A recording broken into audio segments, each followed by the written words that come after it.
Hallo und guten Tag. Heute möchte ich mit euch ein bisschen über die Symptome von Endometriose sprechen.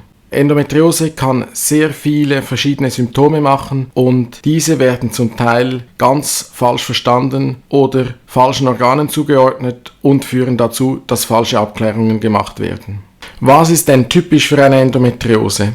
Im Lehrbuch ist als Leitsymptom der starke Menstruationsschmerz aufgeführt.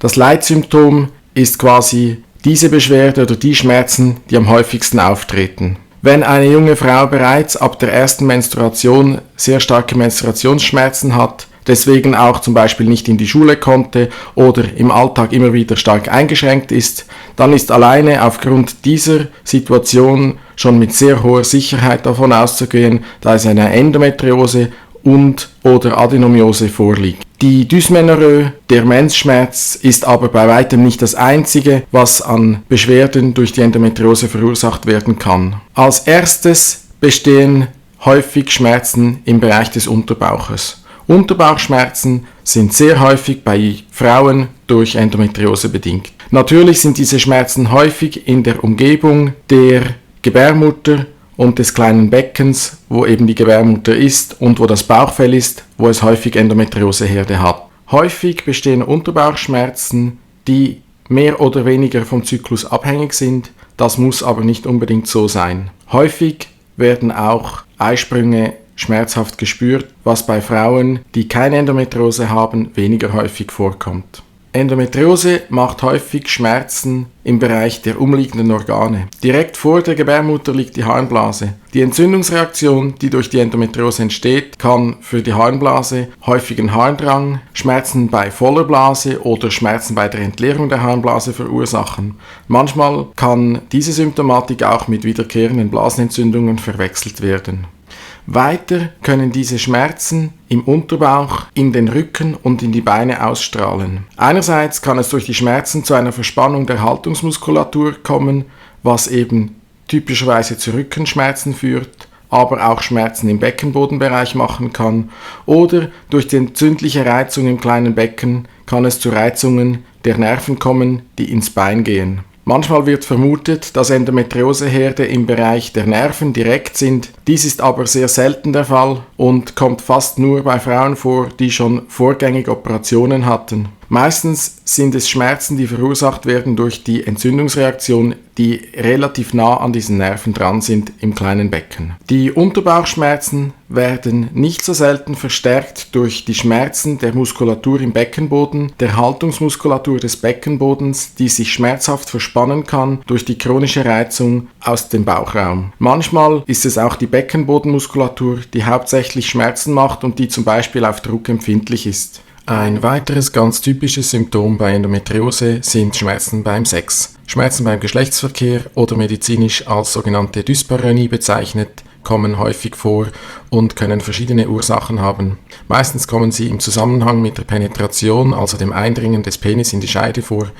Und man kann sich gut vorstellen, dass ein entzündlich verändertes Bauchfell, das genau am oberen Ende der Scheide im Bauchinneren beginnt, dann durch die Bewegung, die durch den Sex entsteht, auch mehr Schmerzreize verursacht. Weiter können die Schmerzen natürlich auch durch die Gebärmutter selber verursacht werden, weil einerseits die Gebärmutter entzündliche Veränderungen in sich haben kann, zum Beispiel durch Adenomiose, andererseits kann die Gebärmutter aber auch mit schmerzhaften Krämpfen reagieren. Und wie ich schon die Schmerzen im Beckenboden erwähnt habe, als Folge der verkrampften Muskulatur durch die chronische Schmerzreizung können Muskeln des Beckenbodens, die schmerzhaft angespannt sind, halt auch beim Sex noch mehr Schmerzen verursachen.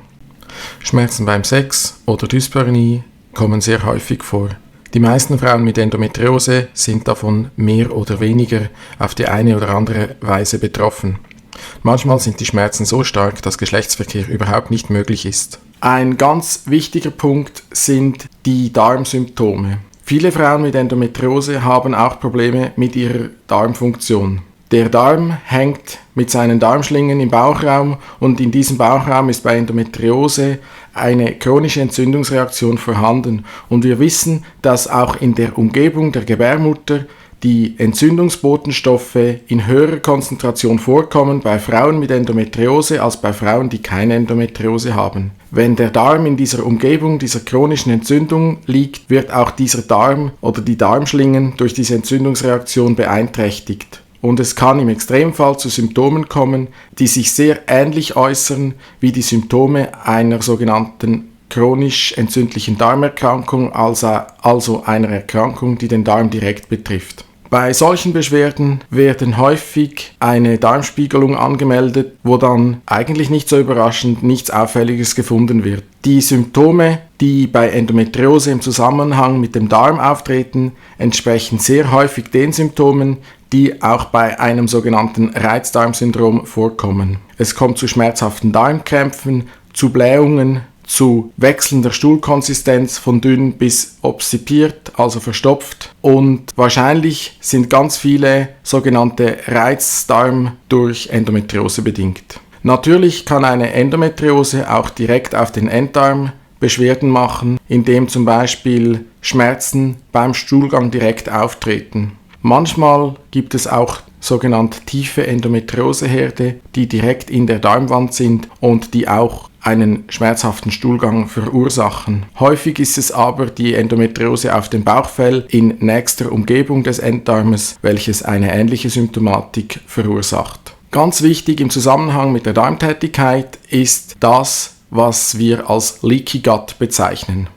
Leaky Gut heißt, dass die Darmzellen nicht mehr dicht sind und die Darmwand quasi Löcher bekommt. Im Normalzustand ist der Darm dicht, so dass nicht Substanzen aus unserer Ernährung unkontrolliert in unser Blutkreislauf kommen können. Wenn durch eine chronische Entzündung diese dichten Stellen undicht werden, dann entstehen dort kleine Löcher, wo zum Beispiel Bestandteile von Eiweißen unkontrolliert hindurchgelangen können.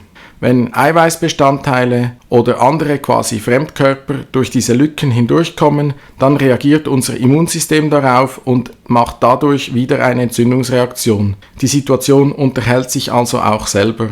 Diese Reaktion des Leaky Gut haben wir bei den chronisch entzündlichen Darmerkrankungen, wo die Entzündung direkt vom Darm ausgeht, also zum Beispiel bei Morbus Crohn oder bei der Colitis ulcerosa. Aber eben wie schon gesagt, bei der Endometriose können sehr ähnliche Symptome auftreten.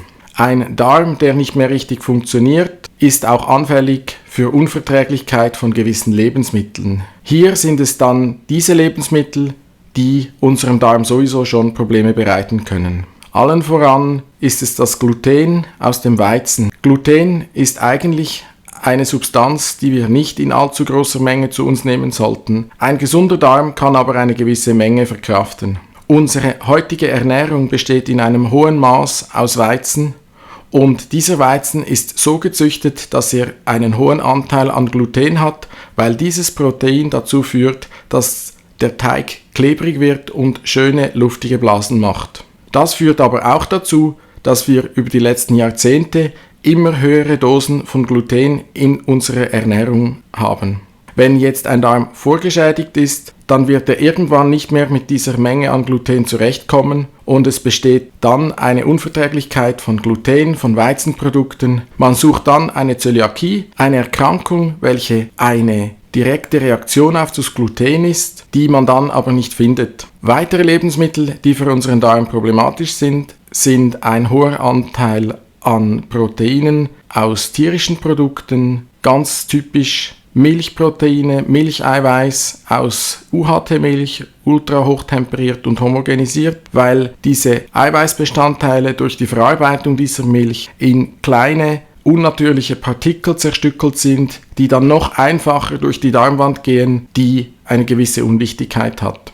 Und es ist daher nicht so überraschend, dass gerade auch Milchprodukte häufig bei Frauen mit Endometriose nicht gut verträglich sind. Besonders häufig falsch verstanden und falsch interpretiert werden sogenannte vegetative Symptome.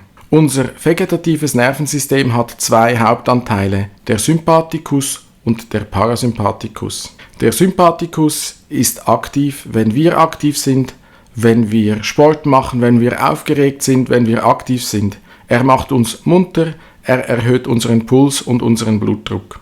Der Parasympathikus versorgt sehr stark unsere inneren Organe, vor allem Darm und eben auch Gebärmutter. Der Parasympathikus senkt den Blutdruck, reduziert den Puls, macht uns müde und wenn wir müde sind oder wenn wir schlafen, dann arbeitet auch unser Darm.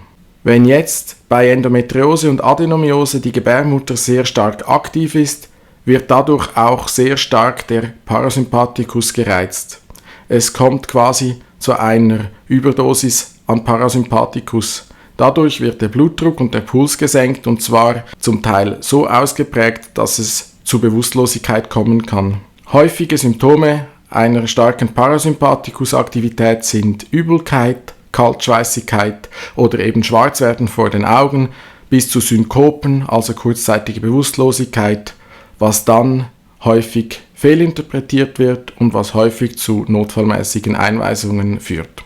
Die starke parasympathische Aktivität im Zusammenhang mit der Aktivität der Gebärmutter erklärt auch, warum bei starken Schmerzen im Bereich Gebärmutterunterbauch häufig auch eine ausgeprägte Abgeschlagenheit und Müdigkeit besteht. Häufig besteht auch eine Abgeschlagenheit und Müdigkeit bei Frauen, die starke Menstruationsbeschwerden haben oder grundsätzlich während der Menstruation. Schließlich kommen auch Kopfschmerzen nicht so selten im Zusammenhang mit Endometriose vor. Der Zusammenhang ist nicht so klar, aber ich stelle mir vor, dass eine starke parasympathische Aktivität die Kopfschmerzen fördern kann und auch die Verspannung der Haltungsmuskulatur hier einen Beitrag leistet. Ich hoffe, ich konnte euch mit diesem Video ein bisschen die Symptome der Endometriose näher bringen und zeigen, dass sehr viele Beschwerden im Zusammenhang mit Endometriose und Adenomiose stehen, die häufig nicht in diesem Zusammenhang gesehen werden. Wenn euch das Video gefallen hat, dann freue ich mich über ein Like, wenn ihr meinen Kanal abonniert und bis zum nächsten Mal.